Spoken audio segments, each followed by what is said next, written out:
Bonjour Frédéric Vicens. Bonjour Guylaine. J'ai l'honneur de représenter votre livre Beautiful Company. Donc c'est un premier roman, n'est-ce pas? Oui, tout à fait. Alors pouvez-vous m'expliquer le titre? Alors, donc Beautiful Company, ce sont les aventures d'un certain nombre de personnages qui travaillent dans une méga entreprise, une entreprise mondiale, et qui ont toute une série de problèmes à régler et qui doivent effectivement se battre pour sauver leur emploi et démontrer leur utilité, leur valeur ajoutée dans un univers technologiquement très avancé, puisque notamment dans le roman, l'entreprise dispose d'une machine à lire les pensées. Oh là, c'est terrifiant. Voilà, et de façon à s'assurer que les pensées de ses salariés sont véritablement conformes à ce qui est attendu d'eux. Et bien évidemment, l'un des personnages principaux de ce roman a des pensées qui lui échappent au mauvais moment et qui sont donc captées par la machine en question. Il doit donc se racheter et prouver à travers un certain nombre d'actions d'éclat qu'il est digne de rester véritablement salarié de cette entreprise. Alors Frédéric Vicens, qu'est-ce qui vous a inspiré cette histoire? Alors, je suis passionné par le monde des organisations, par le monde des entreprises. J'ai travaillé, je travaille toujours dans le monde des ressources humaines, et l'évolution des méga-organisations m'intéresse particulièrement, notamment à l'heure des technologies actuelles, de l'IA, mais pas que. Et mon centre d'intérêt principal, c'est de voir comment le facteur humain, comment les individus composent avec ce monde technologique, ce monde aussi mondialisé, où d'une certaine façon, les individus sont complètement intégrés dans des organisations qui s'étendent sur plusieurs continents. Pensez-vous vraiment que l'IA est le problème? Parce qu'en fait, il y a des hommes quand même derrière cela. Donc, il n'y a-t-il pas de désir humain d'homogénéiser le travail à travers la planète? Que pensez-vous de ça à l'époque où Trump fait voler en éclats, soi-disant, la mondialisation? Alors, l'IA, c'est une nouvelle étape, mais d'une évolution qui a commencé depuis très longtemps déjà. C'est l'évolution technologique du monde du travail. Je pense que dans les organisations, en fait, on assiste à quelque chose qui est en fait assez universel et intemporel, cette fois qui n'est pas lié à la technologie.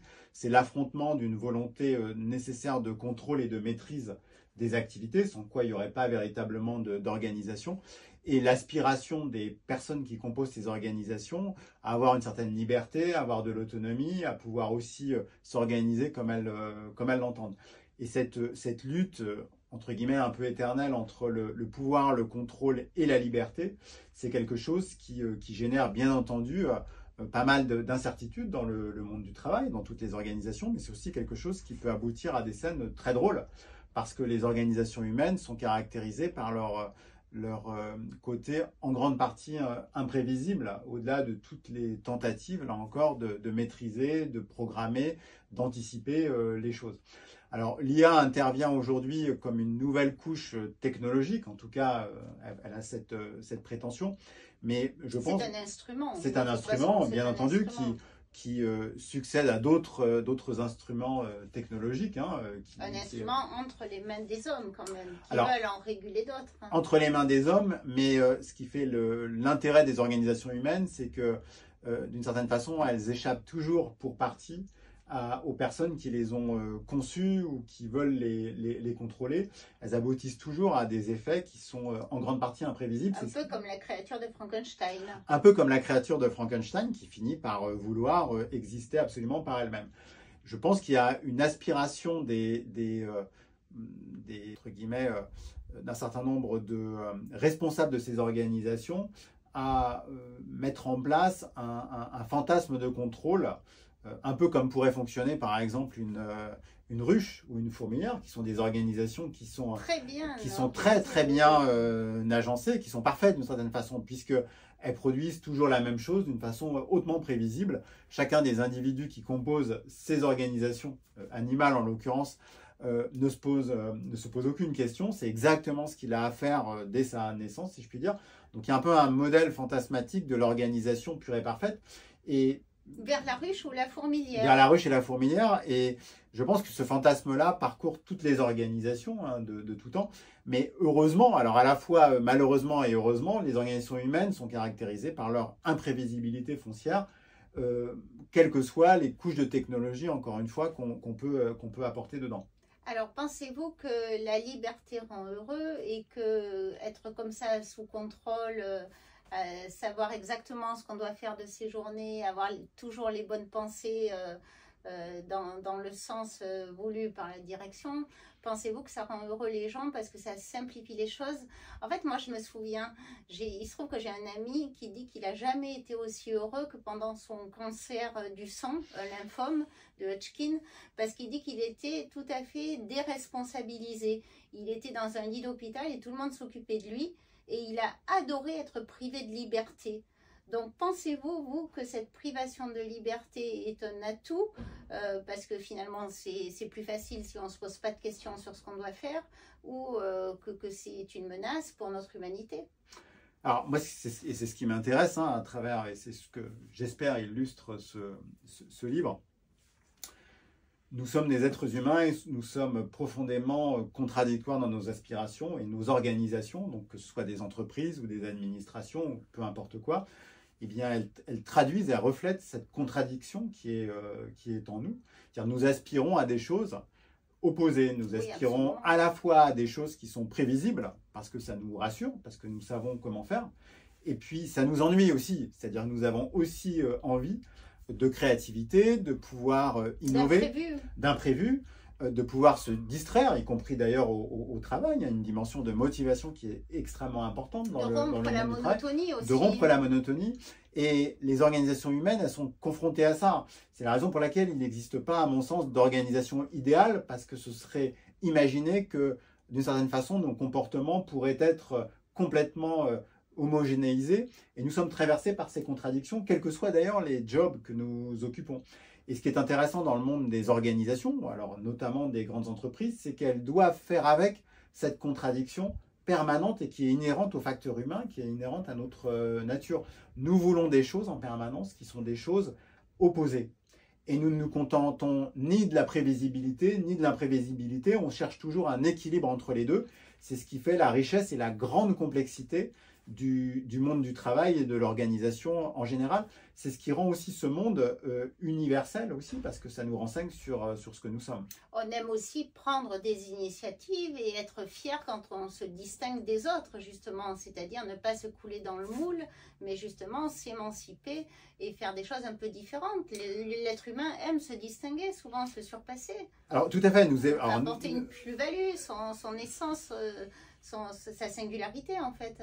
Nous voulons nous distinguer, effectivement, et à certains moments, non. À certains moments, nous nous sentons protégés quand, d'une certaine façon, nous nous fondons dans la masse, quand nous sommes protégés par un statut. Oui, c'est ça, il y a un côté, nous avons aussi ce côté-là. C'est-à-dire que nous devons naviguer entre ces impulsions, ces désirs, parce que c'est de ça dont il est question, ces désirs contradictoires. Et ce qui me passionne, encore une fois, c'est de montrer à quel point ce désir, il n'est pas simplement individuel, il est aussi organisationnel, c'est-à-dire la manière dont nous fonctionnons collectivement est traversée aussi par ces désirs contradictoires et doit composer avec ces désirs contradictoires. C'est la raison pour laquelle nous avons des organisations qui sont à la fois contraignantes et d'une certaine façon qui offrent un certain nombre de zones d'initiative, alors à des degrés différents selon les entreprises, les organisations, mais toute organisation doit composer avec ses désirs contradictoires et c'est un miroir également de nous-mêmes. Pouvons-nous revenir sur l'ouragan Trump, donc, qui prétend que la mondialisation est un épisode clos du XXe siècle en fait. Selon certains politiques, ça serait la fin du XXe siècle serait maintenant et le début du XXIe commencerait avec l'ère Trump et le retour des nations. Que pensez-vous de ça en fait, de l'avenir de la mondialisation? Est-ce qu'il peut y avoir des retours en arrière possibles pour le travail ou alors pensez-vous qu'on ne remet pas le dentifrice dans le tube? Alors ça certainement pas, en tout cas selon les lois de la physique telles qu'elles sont connues aujourd'hui. Alors je ne suis pas un prophète du monde à venir. en tout cas, ce qui m'intéresse à travers le prisme de l'entreprise, c'est que de toute façon, et ça je pense que nous ne reviendrons pas en arrière, nous sommes dans un monde où, d'une certaine façon, nous sommes en interaction permanente avec des organisations qui sont de plus en plus grandes. Ça, c'est certain, parce que le monde, de toute façon, économique est de plus en plus intriqué. Il y a de plus en plus de relations de sous-traitance. Les consommateurs, les clients ont accès à de plus en plus d'informations qui viennent du monde entier. Il y a des possibilités de tout comparer en permanence, les produits, les entreprises, les services, etc. Donc ça, a priori, on ne reviendra pas dessus. Il y a un sociologue, Marshall McLuhan, qui parlait de galaxie de Gutenberg déjà à une époque pour expliquer que tout le monde était interconnecté, globalisé. En fait, qu'après l'ère de la communication écrite, on revenait à quelque chose d'oral, puisque tout le monde, par les réseaux sociaux, est interconnecté en permanence. Donc, en fait, quelque chose de très simple. En fait, on est revenu à une communication plus facile qu'à l'époque, à la Renaissance, où il fallait s'envoyer des lettres. Oui, alors plus facile en apparence, parce qu'elle a aussi évidemment des effets pervers. On en mesure en permanence les effets sur les réseaux sociaux, peut-être une communication plus directe, plus brutale aussi. Et une abondance. Et surabondante. On est submergé de mails, pas tous les réseaux sociaux nous contactent. Aujourd'hui, ça devient la folie. De mails, pas tous les réseaux sociaux nous contactent. Aujourd'hui, ça devient la folie. Et je crois que c'était aussi un des objets de ce roman que de traduire l'effet de cette mondialisation sur le monde du travail. C'est-à-dire que dans le monde du travail aujourd'hui, notamment dans des grandes entreprises, de toute façon, on est en lien, pour le meilleur et pour le pire, avec d'autres pays, d'autres continents, d'autres entreprises, d'autres collectifs de travail, et en permanence. Et on ne peut plus vivre de manière séparée, c'est une évidence, et ça, on ne reviendra pas dessus a priori. Et une grande entreprise aujourd'hui en France, pensez-vous qu'un salarié, il travaille de la même manière que dans une grande entreprise chinoise pour les Chinois? Est-ce que vous pensez vraiment que le travail est homogénéisé à ce point? Non, je pense qu'il y a un effet de trompe-l'œil, c'est-à-dire c'est ce que j'évoquais il y a un instant.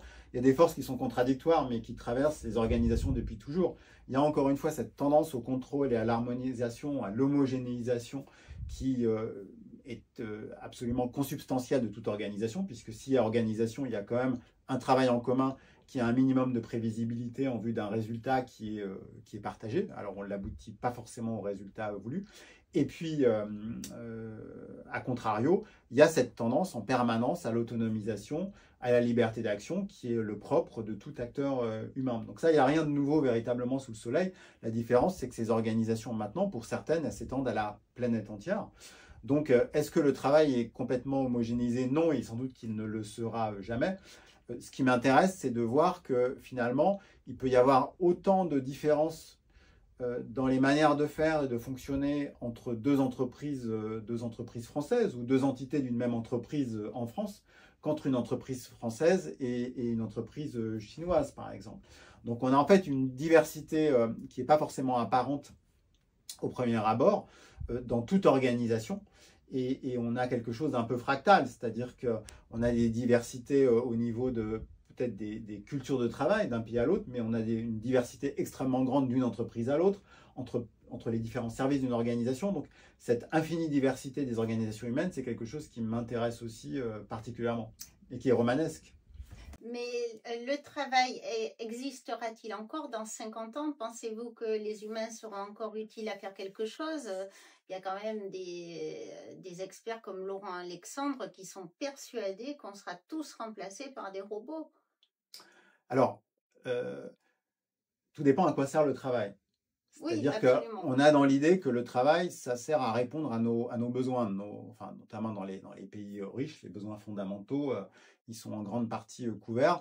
Et un certain nombre d'anthropologues, de sociologues ont constaté que finalement, la durée du travail n'avait pas tant baissé que ça, en tout cas pas du tout à la mesure des progrès technologiques, des progrès de l'automatisation qui ont été engagés depuis le 19e siècle. Alors pourquoi est-ce qu'on continue à travailler d'une certaine façon autant, si je puis dire, alors que des gains de productivité considérables sont intervenus depuis environ 2 siècles. Alors pour une part, parce que de nouveaux besoins sont créés en permanence, ça c'est sûr, mais aussi parce qu'on travaille pour donner aussi un sens, d'une certaine façon, à nos existences, pour nous donner un rôle, pour nous donner une position, pour nous donner des objectifs, pour pouvoir être en interrelation aussi avec les autres. Donc il y a une part véritablement anthropologique du travail qui est absolument fondamentale. C'est pourquoi, à mon sens, le travail en lui-même ne disparaîtra pas nécessairement en tant que tel. Après, qu'il y ait des impacts majeurs des nouvelles technologies sur l'emploi et sur le remplacement de certains nombres de salariés, oui, mais ce processus, il a commencé encore une fois à la fin du XVIIIe siècle. Donc il n'est pas du tout nouveau. Il va sans doute prendre une ampleur plus importante sur des emplois qui n'étaient pas affectés par le phénomène auparavant. C'est-à-dire qu'il est évident que les intelligences artificielles, telles qu'on les décrit aujourd'hui, telles on peut les envisager, vont s'attaquer à des emplois qui jusqu'à présent étaient protégés, relativement protégés, parce que des emplois intellectuels, des emplois d'analyse, qui n'étaient pas véritablement menacés par l'automatisation qu'on a connue ces dernières décennies. Depuis l'IA générative, si, en fait, quels métiers resteront la place réservée des humains? Quels métiers? Parce que c'est une question qu'on peut avoir, peut-être les concepteurs des IA en question. Bon, en tout cas, c'est un livre jubilatoire, c'est vraiment très drôle. En fait, c'est un vrai sujet de société, mais c'est un premier roman exceptionnellement réussi. Vous allez craquer, il y a tout un univers qui est très bien tissé, dessiné. On s'amuse et en même temps, on rentre vraiment dans un monde inventé donc par Frédéric Vicens. Premier roman, Beautiful Company aux éditions La Route de la Soie. Et l'IA n'a pas écrit une seule ligne. Voilà.